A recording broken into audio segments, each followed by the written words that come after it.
আমরা একটু নবীজিকে দাঁড়িয়ে সালাম দেই, অনেকে কি বলে আমরা একটু নবীজির জন্য মিলাদুন নবী করি, অনেকে বলে কোই বাত নেই হ্যাঁ। কবরে গেলে আমার নবী দেখে যদি একটা মুস্কি হাসি দিয়ে দেন,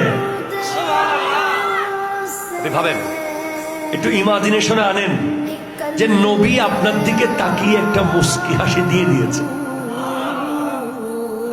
এরপরে হাসর পর্যন্ত আপনি নিশ্চিন্তে ঘুমান।